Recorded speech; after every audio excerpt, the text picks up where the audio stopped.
Assalamualaikum warahmatullahi wabarakatuh. Bismillah, alhamdulillah, wassalatu ala rasulillah, wala hawla wala quwata illa billah, amma ba'd. Hadirin yang dirahmati Allah subhanahu wa ta'ala, salah satu sifat atau karakter manusia adalah melakukan perbuatan dosa. Jadi salah satu ciri manusia adalah senantiasa, selalu atau bahkan sering melakukan perbuatan dosa, kesalahan atau kekeliruan. Itu adalah karakter manusia. Manusia seperti itu. Sebagai manusia yang selalu atau sering melakukan perbuatan dosa, Allah yang Maha Pengasih, Maha Penyayang itu tidak langsung menghukum manusia, tuh Pak. Manusia memiliki sifat pelaku dosa, tapi Allah tidak akan pernah langsung memberi hukuman kepada manusia. Artinya hukuman balasan Allah pada perbuatan dosa manusia itu tidak langsung dilakukan. Itulah yang disebut sebagai Al-Halim. Al-Halim itu sifat Allah yang maha menunda hukuman bagi manusia, Pak. Bayangkan kalau Allah selalu menghukum manusia karena perbuatan dosanya. Kata Allah sendiri di dalam surat An-Nahl ayat 61, nanti Bapak buka di rumah, An-Nahl ayat 61, Allah berfirman, walau yu'akhidullahu nasa bidulmihim ma taraka 'alaiha min dabbah walaki yu'akhiruhum ila ajali musamma. Kata Allah, kalau sekiranya Allah Subhanahu wa taala itu menghukum seluruh atau setiap pelaku dosa, karena perbuatan zalimnya, karena kekeliruannya, karena kesalahannya, ma taraka 'alaiha min dabbah, maka tidak akan tersisa manusia di muka bumi ini, Pak. Enggak akan ada sisa manusia di muka bumi ini. Kalau setiap orang berdosa dihukum, diazab, dilaknat, habis manusia pas semua. Allah yang ngomong begitu, Allah Subhanahu wa taala. Kalau sekiranya hukuman Allah itu diterapkan pada setiap manusia yang berdosa, habis manusia, Pak. Manusia habis, nggak ada sisa, Pak. Satu pun nggak akan ada sisa. Habis dihukum semua, Pak. Allah tambahkan kemudian, walaki yu'akhiruhum ila ajali musamma, tapi akan Allah tunda sampai batas waktu yang dia tentukan sendiri tuh. Kapan pantasnya orang ini dihukum? Itu, Pak. Contoh misalnya, gimana kurang hebatnya Fir'aun itu, Pak. Fir'aun kejahatannya luar biasa, sombong, kejam, sadis, menyekutukan Allah. Udah gak ada dosa paling besar di muka bumi ini kecuali Fir'aun yang diabadikan dalam Quran kisahnya tuh. Hampir separuh Quran itu berisi kisah Fir'aun. Saking telengesnya tuh orang tuh, Pak. Tapi apakah Allah langsung menghukum dia karena dosanya? Tidak, Pak. Tidak.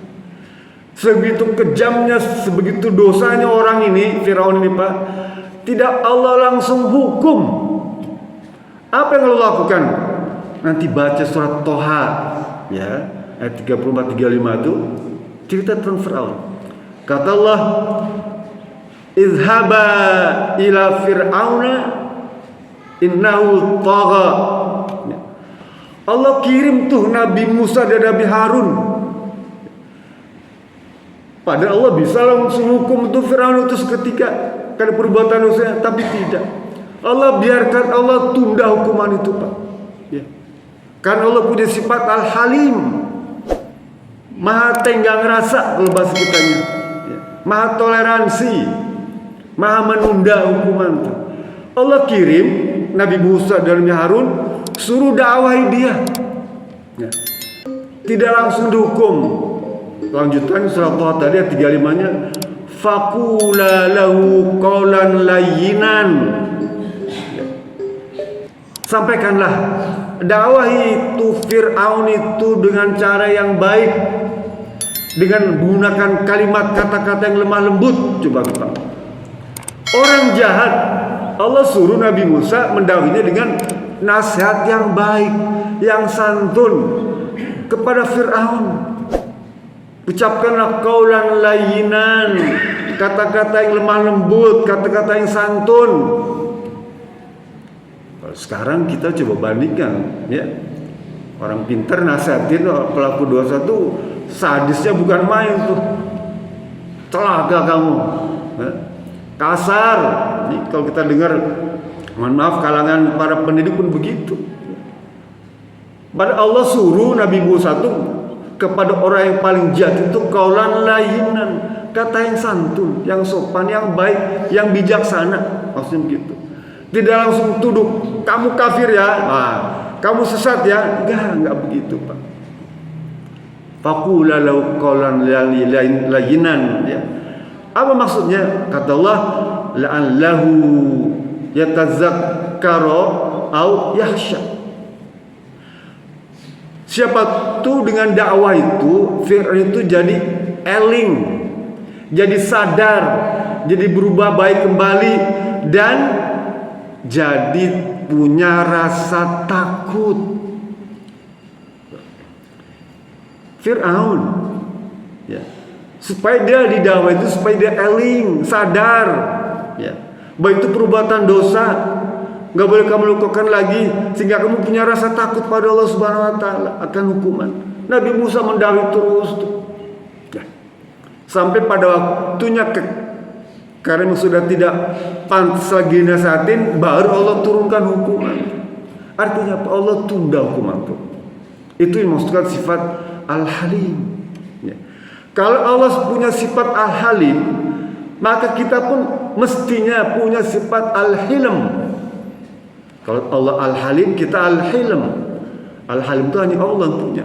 Kita Al-Hilm, apa maknanya? Santun, tenggang rasa, toleransi. Itu.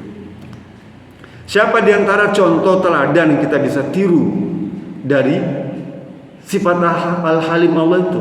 Nabi Ibrahim alaihissalam dalam surat Al-Hud, ya, 100 berapa saya lupa, dan At-Taubah 114 tuh, Allah terangkan tentang sifat Nabi Ibrahim alaihissalam.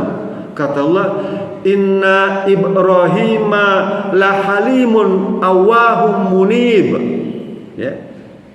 Surat Al-Hud, surat Taubahnya sama mirip-mirip.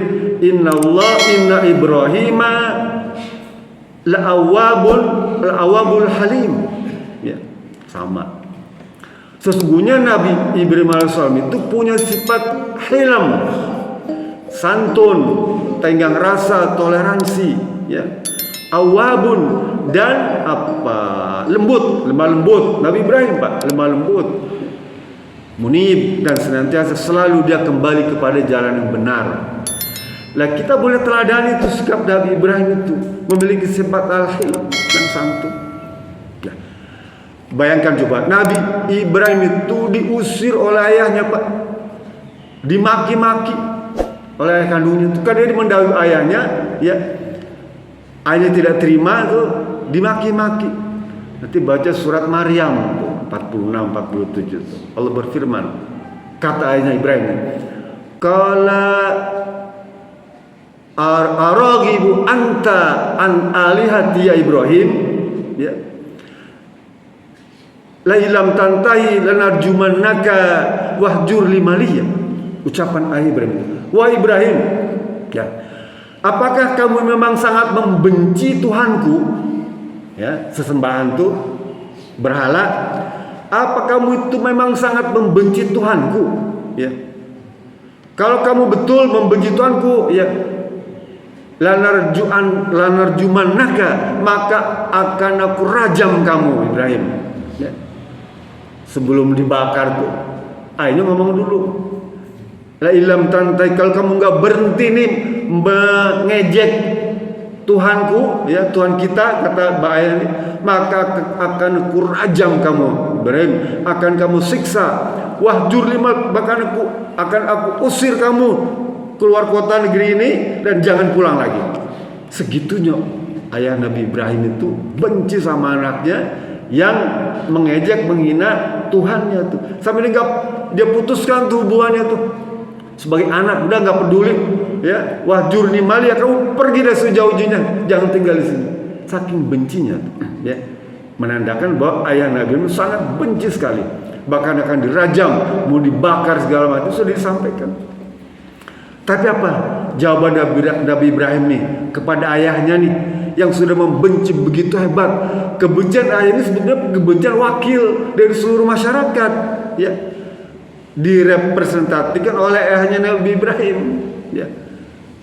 Warga udah siap sebetulnya, cuma nggak enak sama ayahnya Nabi Ibrahim nih, kan dia tokoh, ya. Nah sekarang ayahnya ngomong, ya, udah pokoknya kamu pergi dari sini. Saking kebencian ayahnya dan masyarakat. Apa jawab Ibrahim? Kata Subhanahu wa taala, qala salamun alaika sastaghfiru laka, ya rabbi innahu kana bi khafiyya. Coba Nabi Ibrahim kepada orang yang paling benci pada dirinya diucapkan salamun alaika, semoga Allah Subhanahu wa taala menyelamatkan kau, memberikan keselamatan kepadamu, memberikan kebahagiaan kepadamu, memberikan kesuksesan kepadamu. Jawaban orang yang dibenci itu kepada dia begitu, Pak. Salamun alaika sastaghfirulaka rabbi, semoga Tuhanku dan Tuhanmu, ya, maksudnya Allah Subhanahu wa taala, mengampuni segala macam dosa dan kekeliruanmu. Bukti bahwa Nabi Ibrahim itu orang yang sayang kepada orang tuanya, sayang kepada masyarakatnya, sayang kepada bangsanya, sayang kepada rakyatnya. Sastaghfirulaka rabbi, semoga Tuhanku menyelamatkan kalian, mengampuni kalian. Itu jawaban orang yang memiliki sifat al-hilm. Jangan kebalikan nyumpain, mampus kamu ya, celaka kamu ya. Nah, nggak boleh, bagi tokoh. Jangan sampai keluar ucapan-ucapan apa sarkasme, narsis, bahasa sekarang gitu ya. Jauhkan itu. Sekalipun pada pendosa, ya, Islam mengajarkan gitu, Pak. Islam, agama yang agung nih mengajarkan seperti itu. Mungkin agama lain bisa kayak Benyamin Netanyahu tidak kasar banget sama orang benci dia langsung dibakar tuh, ya Israel tuh telangasnya bukan main. Tapi tunggu waktunya, dia pun sama, Allah masih memberikan kesempatan kepada Israel itu untuk dia sadar bahwa ini adalah manusia, tidak bisa diperlakukan seenaknya dia. Mungkin pada waktunya sama akan diperlakukan seperti Fir'aun, ya. Benyamin Netanyahu itu kalau dakwah tidak berhasil dan tidak ada orang yang mendakwahi dia, ya, maka Allah akan turun tangan sendiri. Imam Muslim, Pak, saya akan kutip sebuah hadis agak panjang, ya. Imam Muslim itu cerita, kata beliau, ata Nabi SAW rajulan, suatu kali datang seorang laki-laki kepada Muhammad SAW. Faqala, ya Rasulullah, innali qarabatun, ya Rasulullah, saya punya saudara ya Rasulullah, ya, punya kerabat, ya. Aku selalu berbuat baik kepadanya, ya. Tapi dia berbuat jahat kepadaku. Nyambung tali silaturahim dengan dia nih, saudara ini. Tapi dia ta'uni ilayya, dia selalu memutuskan silaturahim. Wahsanu ilaihi, ya. Aku selalu berbuat baik kepadanya, wa yusiuni ilayya, tapi dia berbuat jahat kepada aku ya Rasulullah. Saya selalu berbuat baik kepada dia, baik-baik, ngasih makanan, minuman, hadiah segala, tapi dia berbuat jahat kepada aku ya Rasulullah. Ya. Wahlum ilaihi, aku selalu sopan dengan dia, santun dengan dia. Wa yadhiluni ilayya, tapi dia kasar kepadaku ya Rasulullah, ya. Berbalik. Apa Rasul bilang? Fa'in kunta kama kulta, kalau apa yang kamu ceritakan itu benar, ya, ucapanmu itu tidak dusta, ya, fayusifuhumul malla, maka Allah akan beri dia makanan debu yang panas, ya. Orang yang selalu membenci kepada dia itu, Rasul bilang, kalau kita selama berbuat baik, dia akan diberi makanan debu yang panas, ya.